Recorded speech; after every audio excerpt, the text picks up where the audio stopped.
Ternyata para personil Metallica masih terkenang konser mereka di Jakarta 20 tahun lalu. Ini mereka ungkapkan saat menggelar jumpa pers Minggu petang di VIP Timur Gelora Bung Karno, Jakarta sebelum konser dimulai. I remember there being my experience here 20 years ago were pretty good, but I just can't remember the fact that when we arrived there was a riot going on outside the stadium. Do you guys remember that?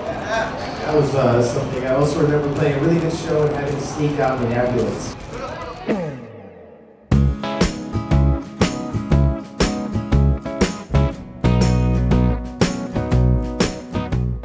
Oke, selamat malam teman-teman. Masih di channel Antonovos dalam gerakan Read My Back, sebuah gerakan di mana kita harus selalu meninggalkan jejak baik untuk generasi setelah kita. Malam ini gue pengen cerita tentang pengalaman gue. Ini sesuatu yang pernah gue sampaikan waktu itu di video gue, bahwa gue akan sharing ini, yaitu pengalaman yang luar biasa, keren dan mendalam sekali, dan gue mendapatkan banyak kesan di situ dan banyak belajar di situ. Yaitu pada saat gue bekerja di live in concertnya Metallica tahun 1993. Jadi gue beberapa kali buka YouTube ya, sejak maybe 4 tahun 5 tahun lalu mulai mencari itu, karena Metallica mau main ke Indonesia waktu tahun berapa ya, 2013 kalau nggak salah ya, kemarin. Nah di situ akhirnya gue mencari, oh Metallica mau mau main lagi di Indonesia gitu kan. Terus gue penasaran gitu. Pada saat itu gue nyari lagi, karena gue pernah kerja di Metallica, jadi gue cari ada nggak sih beritanya tentang Metallica pernah ke Indonesia gitu. Bukan untuk bikin YouTube, bukan cuma gue pengen tahu aja. Pada saat itu gue nemuin satu film, kalau nggak salah Global Metal ya, atau Metal Global namanya. Di situ ada Lars Ulrich, pemain drumnya, memberikan testimoni tentang keadaan konser dia di Indonesia. Terima kasih buat Global Metal atau Metal Global yang bikin channel itu, yang memunculkan kenangan-kenangan itu, dan memang seperti itulah adanya. Dari semua video yang gue lihat tentang Metallica tahun 93, memang gue appreciate ya kepada teman-teman yang sudah menceritakan kisah itu kepada generasi sekarang. Banyak pelajaran dari situ yang kita dapat, dimana kita harus mempersiapkan event dengan sebaik-baiknya, karena itu kejadian yang kita semua nggak pengen lah kejadian itu mencoreng nama bangsa juga loh. Udah luar biasa gitu, banyak orang yang mengalami mengalami cedera. Nah gue pengen cerita bukan untuk satu menggurui atau apapun. Gue hanya ingin cerita gue sebagai pelaku ya, gue sebagai pekerja eventnya waktu itu di situ. Mungkin view-nya bisa agak berbeda sedikit karena gue menyaksikan dengan mata kepala gue. Oke, waktu itu ceritanya gini, tahun 93 itu awal-awal gue diajak kerja waktu itu, dimana gue harus datang ke satu kantor ya di daerah Menteng, mengurus segala sesuatunya termasuk ID card ya, ID card untuk backstage passnya. Kemudian gue juga dapat briefing tentang Metallica itu sendiri, seberapa besar perlengkapan dia, berapa kontainer alatnya dan sebagainya, informasi tentang siapa personilnya dan sebagainya. Kalau nggak salah pada saat di brief itu mungkin 2 bulan sebelum Metallica datang ya. Ya kurang lebih 2 bulan sebelum Metallica datang. Nah pada saat itulah, setelah gue di brief gue akan kerja di Metallica. Di situ akhirnya gue membeli kaset Metallica. Pada saat itu belum ada mungkin CD belum ada kali. Gue belinya kaset Black Album ya, Black Album yang warnanya hitam terus ada gambar ulernya itu. Itu yang gue lihat, yang gue dengerin, karena pada saat itu kalau nggak salah mereka ke Indonesia membawakan album itu gitu ya. Sejak itulah gue mendengarkan lagu Metallica hampir setiap malam. lagi yang paling top ya, Enter Sandman lah yang paling sering gue dengerin, dan itu yang paling gue suka waktu itu. Banyak yang lain tapi gue agak lupa judulnya. Sampai sekarang masih suka gue akhirnya dengan Metallica ya, karena peristiwa itu akhirnya sangat mendalam, jadi gue sangat suka Metallica. Nah, sejak itu gue belajar Metallica, kemudian semakin dekat dengan hari H, gue sempat diajak oleh Mas Koko waktu itu dengan teman-teman yang lain untuk melihat press conference Metallica. Waktu itu kalau nggak salah press conference itu adanya di Fire Discotheque di Jakarta. Dan pada saat itu kalau nggak salah tim dari Metallica itu yang datang road manager, ada kalau nggak 2 atau 3 orang bule gitu ya. Nah, hari-hari berikutnya adalah meeting gitu ya. Mulai meeting teknis, mulai koordinasi dengan tim kerja, semakin banyak tim yang ikut ya ke dalam persiapannya Metallica. Kemudian gue semakin sering ke kantor yang di Menteng untuk mengikuti briefing lanjutan tentang job desk. Akhirnya sampailah kita di acara tersebut. Acara Metallica tahun 93 itu diadakan di Stadion Lebak Bulus ya. Di mana Lebak Bulus pada saat itu tidak ada banyak gedung di situ. Apalagi stasiun MRT belum ada. Antara stadion dengan Pondok Indah ya, itu adalah lahan terbuka yang sangat lebar sekali, tidak ada bangunannya. Itu hanya seperti kebun-kebun alang-alang gitu, lebar sekali. Bayangin ya, pada saat itu jalan TB Simatupang itu nggak ada, jadi lebarnya selebar jalan TB Simatupang itu. Pondok Indah itu dulu jalannya di yang sekarang di site-nya TB Simatupang itu jalan kecil, jalan biasa. Dulu di depannya stadion itu seperti sekarang yang masih ada itu adalah pemadam kebakaran ya, kantor PMK itu ada. Baru mulai dapat kabar bahwa barang-barang Metallica sedang on the way ke Lebak Bulus. Di situ gue sudah mulai excited kan. Akhirnya ada beberapa orang bule yang udah nyampe duluan. Dia sudah mulai ngebrief singkat bahwa nanti parkirnya di sini, parkir truknya di sini, segala macam kontainer akan parkir di sini. Itu gue mengikuti proses itu. Kemudian kita juga harus pakai glove ya, pakai hand glove yang buat kerja ya. Kita pakai sarung tangan kerja tuh yang agak kasar ya, agak keras. Kita pakai baju yang santai, ya pakai jeans, pakai sepatu kets. Nah, akhirnya datanglah itu truknya itu, kontainer itu. Pada saat itu gue ikut membantu menurunkan barang-barang itu bersama. Banyak lah, krunya banyak banget dan barangnya banyak sekali. Kalau nggak salah waktu itu gue dapat kabar bahwa Metallica itu pada saat itu sudah memiliki panggung 360 di Amerika sana. Dia tour itu membawa panggung yang full circle gitu loh. Jadi 360 derajat lah kurang lebih. Tapi yang ke Indonesia itu tidak semua perangkatnya dibawa, hanya seperempatnya yang dibawa ke Indonesia. Jadi tidak full. Nah, yang gue tahu waktu itu menurunkan dari truk itu nggak habis-habis sampai besoknya itu barang datang lagi gitu. Akhirnya disusunlah, digabung dengan beberapa material yang memang dari Indonesia, disiapkan dari sini. Digabung, kemudian jadilah sebuah stage dengan speaker kanan kiri, kemudian ada backdrop dan semuanya serba hitam pekat. Beberapa hal yang unik adalah gue belajar tentang bagaimana mereka menata side fill. Ya, di sebelah kanan dan kiri itu, sebelah kiri monitor ya, ada mixer monitor. Sebelah kanan itu isinya adalah seperti rak tempat mereka menyusun gitar-gitar. Ya, di sebelah kanan itu lebar sekali tuh, ditutup di belakangnya speaker. Itu betul-betul kayak kamar, dibikin rapi. Nah itu gitar-gitarnya James, gitar-gitarnya bassnya Jason. Waktu itu basisnya masih Jason Newsted ya. Bass-bassnya semua di situ. Jadi gue warawiri di situ ngeliatin para technician-nya Metallica yang lagi kerja. Gue ikut membantu, apa saja yang diminta gue bantu. Apa saja dia minta ke gue bantuin. Sempat ngebantuin mereka stem gitar ya, tahu ya stem gitar. Dia nyiapin gitarnya. Pada saat itu gue masih kaget tuh ngelihat orang-orang bule ini kerja.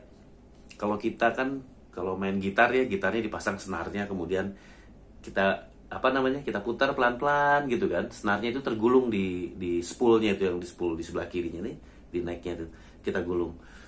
Gue ngeliat orang bule nih, anjrit ya, itu senarnya pasang langsung di stem pakai alat sensor itu, teng gitu. Begitu tangga nadanya masuk sama dia dipotong semuanya senarnya di ujung, tak tak tak tak tak tak, dibuang. Pada saat itu gue masih bego gitu, gue anjing sayang banget nih gitar gitu ya. Dan itu gitarnya nggak satu, James Hetfield itu kalau nggak salah ya itu ada 10 kalau nggak salah ya, 10 gitar bentuknya sama semua dan semuanya di stem ulang, semuanya dipasangin senar ulang. Jadi gue ngeliatin betul-betul melihat mereka stem gitar itu. Ada satu orang gitar technician ya, mereka ngegulungnya juga bukan pakai tangan, ngegulungnya itu udah pakai mesin. Jadi waktu senarnya masuk, dia langsung ter gitu, langsung muter gitu senarnya. Nah, di situ gue ngelihat bagaimana mereka, kecakapannya mereka. Ya gue believe lah. Sekarang gue baru ngerti ya, mereka roadshow berapa puluh negara, mereka melakukan itu secara rutin gitu ya. Itu keren sih. Kemudian gue sempat memperhatikan juga yang pasti semua kru itu kan banyak pakai celana pendek ya, pakai you can see gini, pakai kutang gitu, orang-orang bule itu pakai celana pendek, pakai singlet lah maksud gue, pakai singlet terus pakai celana pendek, pakai sepatunya kebanyakan sepatu gunung. Kita belum, waktu itu gue masih pakai sepatu cats gitu, mereka udah pakai sepatu gunung kerjanya itu, kaos kakinya tinggi-tinggi. Dan luar biasanya semua yang kerja di Metallica, orang-orang bule itu bertato semua. Ada yang di leher, ada yang di tangan. Gue masih ingat ada yang gambar tatonya itu di betisnya itu gambar burung kakatua. Banyak yang burung apa segala. Dan warnanya kok gue bingung ngeliat tato-tatonya kok warnanya bagus-bagus ya. Kalau pada saat itu gue ngeliat orang bertato di Indonesia, itu warnanya cuma hitam, agak kecoklatan, agak kemerahan, agak kebiruan, hitam lagi gitu. Kalau mereka tuh pada saat itu datang udah ada kuning, ada merah, ada hijau, cerah gitu warna kakatuanya. Sampai gue pikir itu stiker. Karena gue nggak believe, gue nggak percaya itu tato warnanya secerah itu gitu. Ternyata di sana teknologinya udah lebih maju ya, jadi tatonya lebih bagus. Gue sempat memantau ke tengah lapangan karena barikadenya belum kepasang, gitu. Gue sempat ke lapangan dan waktu itu sempat turun hujan. Gue harus mendorong barikade dari samping untuk dipasang, disusun di depannya panggung. Dan lo tahu, barikade itu bukan punya kita. Kita menyiapkan barikade itu cuma yang ujung-ujung, tapi yang persis di depan panggung itu punya dari rombongan Metallica. Itu barikade mereka yang bawa. Jadi barikadenya itu cukup unik ya pada saat itu. Setahu gue begitu ya, setahu gue itu barikade mereka yang bawa. Barikade yang gue lihat pada saat itu memang mirip dengan yang apa yang ada di Indonesia sekarang. Tapi barikade yang mereka bawa dibandingin dengan barikade yang sekarang ada di Indonesia masih jauh lebih bagus punya mereka pada masa itu, tahun 93.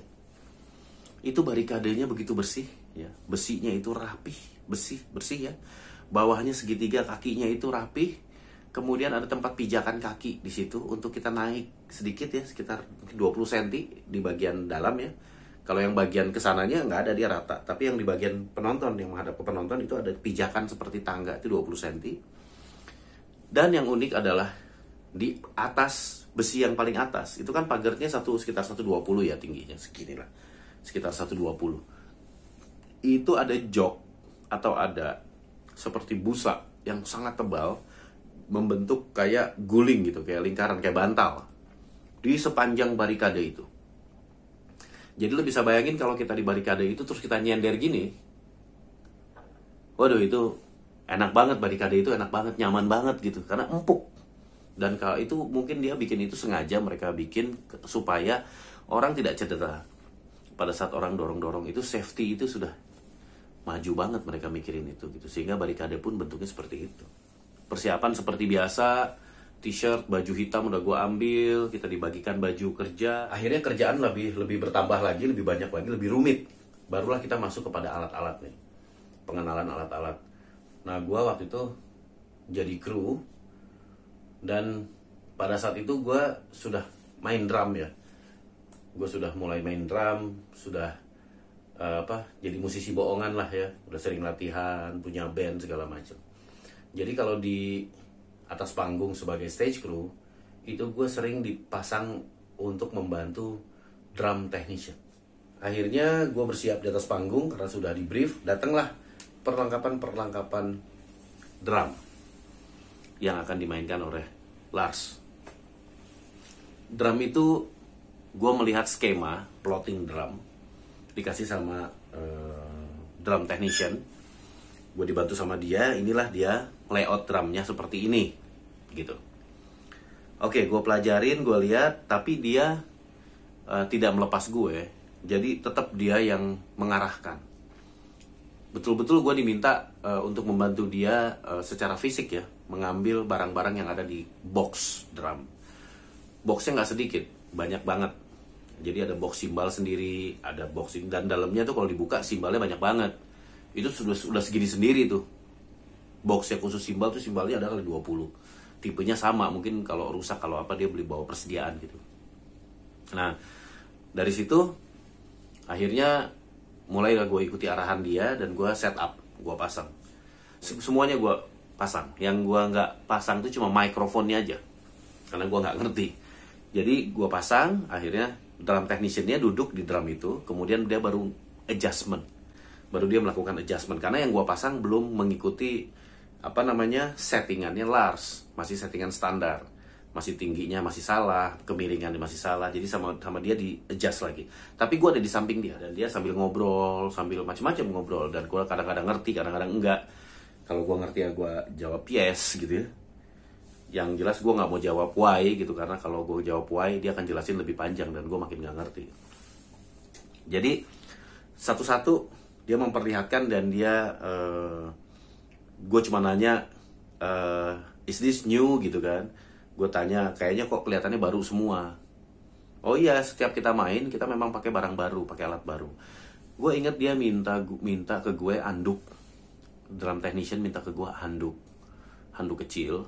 Kemudian gue diminta untuk merendam handuk itu di air panas. Gue inget banget waktu itu. Akhirnya gue bawa baskom itu ke atas panggung. Kemudian gue rendam si handuknya itu. Handuknya direndam di air panas. Kemudian dia minta, dia peras sedikit sama dia, ditaruh di snare. Dilipat 4 gitu ya, si handuknya itu. Tapi dalam keadaan gak kuyup, jadi udah diperas sedikit, ditaruh di snare. Kemudian snare-nya dia kencengin. Baru di adjustment baut-bautnya. Ternyata mungkin supaya head itu melar, jadi maksimal. Jadi biasanya kan drum gini, drum tuh biasanya kalau udah di-adjust, kita mainin 1 lagu 2 lagu, itu akan kendor lagi, di-adjust lagi. Nah mungkin dengan air hangat itu membuat si headnya itu menjadi menjadi melar gitu. Nah setelah itu juga tom-tom semua juga sama ya gitu, pakai handuk segala macam. Baru dia mulai ngeset, dan akhirnya mulai menata simbal tuh paling terakhir. Jadi simbal itu baru 2, terus tiang-tiangnya udah masuk, baru sama dia dipasang simbal. Dipilih-pilih satu-satu simbalnya, dan gue membantu ngambilin simbal itu dari peti-petinya itu. Pada saat itu pengalaman gue di drum tech itu, membantu drum tech adalah gue diminta untuk menggosok gue diminta untuk menggosok simbal. Yang gue tahu kan kalau di Indonesia kan pakai braso ya. Ternyata mereka bukan pakai braso, mereka punya alat sendiri yang mungkin di Indonesia sekarang sudah ada ya, dulu belum ada. Jadi kayak cairan mirip braso, tapi tidak sebau seperti braso ya, yang bau minyak tanah itu. Ini nggak bau gitu, kayak bagus lah. Nah gue disuruh menggosok simbal. Lo tahu jumlahnya berapa? Mungkin ada kali 12 biji. Simbal segede-gede gajah, gue harus menggosok. Bahkan itu sebagian nggak dipakai. Jadi gue disuruh ngegosok itu. Nah cara menggosoknya, cara menuangkannya, cara melipat lapnya dari dia sendiri. Itu gue diajarin. Mulai dari simbalnya ditaruh, kemudian gue disuruh menggosok secara melingkar. Ternyata ya tahun-tahun berikutnya gue tahu itu seperti menggosok mobil, seperti moles mobil tuh mirip kayak gitu, melingkar terus. Jadi gue tidak boleh begini nih, nggak boleh gini. Ini harus melingkar terus, sambil gerakannya melingkar di simbal, tangannya melingkar. Dan itu pegelnya buset, kagak kelar-kelar, pegel banget. Dan siap gue liatin, dia bilang kurang gitu. Jadi gue terus sampai beres semuanya, dilap pakai lap kering, semuanya udah bersih, udah mengkilat banget. Semua tiang-tiang juga gue udah gosokin, semua rimnya drum juga sudah gue gosokin. Gue tuh kan seneng banget sama snare-nya, karena gue di rumah punya drum waktu itu. Gue di rumah punya drum tapi butut lah, drumnya udah nggak bagus gitu. Nah si drum technician ini pas gue turun dari panggung tiba-tiba manggil, hey you, come up gitu. Gue dipanggil lagi, tiba-tiba lo tau nggak, gue dikasih head. Dia kasih gue head drum yang masih dalam plastik, jadi masih grass, masih brand new. Pada saat itu gue nggak tahu gue bisa beli apa enggak tuh yang drum di rumah yang butut itu. Gue dikasih baru sama dia. Dia bilang mudah-mudahan ringnya cocok gitu. Dan akhirnya nggak lama terus gue sempat bilang sama dia, boleh nggak itu ada di tanda tangan. Terus dia bilang, sini gue tanda tangan dulu. Akhirnya sama dia ditanda tangan. Cerita soal si head drum ini, akhirnya head drum itu gue bawa pulang setelah bekerja Metallica. Head drumnya gue pasang di drum gue kan. Nggak berapa lama gue sering tidak ada di rumah karena gue kerjaannya ngelayap gitu, main kemana gitu, kerja kemana, jadi jarang pulang. Drum itu dimainin sama kakak gue, dimainin sama abang gue. Ternyata tanda tangannya itu hilang karena gue nggak bilang itu tanda tangan siapa gitu kan. Pas gue sampai rumah gue lihat head gue udah licin, tanda tangannya udah hilang. Jadi memori itu hilang bersama head drum yang terhapus itu, tulisan yang terhapus. Itu cerita head drum gitu ya. Kemudian dari situ akhirnya gue tahu bahwa band pembukaannya adalah Rotor. Dan uniknya adalah krunya Metallica itu ikut membantu loh. Krunya Metallica itu ya demi kepentingan performance-nya Metallica, dia ikut membantu Rotor. Dia membantu Rotor untuk bagaimana layout panggungnya, di mana drumnya, di mana gitarnya. Itu mereka ikut bantu sampai menyusun stage-nya segala macam. Karena Rotor itu di atas panggungnya Metallica ada panggung kecil lagi, itu yang kita sebut dengan racer. Ya, panggungnya itu racer. Racer itu bisa dipasang, bisa ditata atau pakai roda di sampingnya, bawahnya dikasih roda, bisa didorong ke samping. Rotor itu mainnya di depannya set alatnya Metallica. Jadi dia kebagian lebih sedikit lah, agak di depan panggung. Metallica itu di belakang dan agak tinggi gitu. Jadi ada perbedaannya lah, si musik pembuka sama musik utama. Gua sempat keliling, gua lihat pintu-pintu sudah siap, line up tiket sudah siap, polisi-polisi dan tentara-tentara sudah menjaga banyak sekali. Itu sudah kelihatan agak tegang sih. Dan gua masuk ke backstage pakai ID card. Nah di situ baru gue mulai melakukan persiapan ya, karena gue itu pada hari H gue akan main follow spot. Jadi gue sudah naik ke atas ke stage lewat rigging, gue naik lewat rigging depan ya.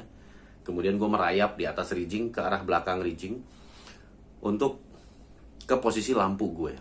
Biasa kalau gue main follow spot, gue sudah tahu standar operasional prosedur ya. SOP-nya adalah gue harus cek lampunya dulu. Yang paling utama follow spot itu adalah gue harus memberi pelumas untuk pivotnya. Jadi dia ada besi tengahnya gitu untuk dia berputar. Ya, kadang-kadang suka macet, suka ngek gitu, suka macet. Itulah yang gue kasih pelumas. Nah, pelumasnya itu minyak Singer pada saat itu. Kalau teman-teman tahu minyak Singer, gue pakai minyak Singer, memang harus pakai itu. Kalau udah dikasih tetesan itu dilap gitu ya, itu jadi lancar banget. Bahkan kalau kita putar gini dia akan muter, cuma yang nggak bisa, yang menahan dia muter cuma kabelnya aja, kan ada kabel besarnya itu. Tapi kalau dia nggak ada kabelnya itu dia muter. Dan gue harus menjaga keseimbangannya, ngecek semua kunci-kuncinya, karena lampunya itu bisa begini sama bisa begini. Jadi gue harus ngecek kelancaran kanan kiri dan kelancaran atas bawahnya. Gue juga ngecek colornya ya. Colornya itu kan ada gelnya. Nah, semakin siang semakin lebih tegang lagi karena gue ada di backstage, gue istirahat ya, menunggu sambil agak ngantuk karena kurang tidur selama 2 hari. Mulailah kru-krunya Metallica masuk, lebih banyak lagi bulenya. Terus wartawan-wartawan sudah mulai banyak, kru-kru juga bertambah. Kemudian konsumsi makanan-makanan sudah mulai datang, jadi mulai full pack tuh di backstage, full pack. Polisi mulai masuk ke dalam untuk menjaga. Akhirnya datanglah Metallica. Gue ngelihat cuma selintas saja mereka datang. Metallica berjalan cepat biasa. Kalau artis sudah sekelas Metallica dia banyak nggak melihat, dia cuma menunduk, mengikuti panduan manajernya ke arah dressing room yang berada di, kalau kita menghadap ke penonton, ruangannya dia paling kanan.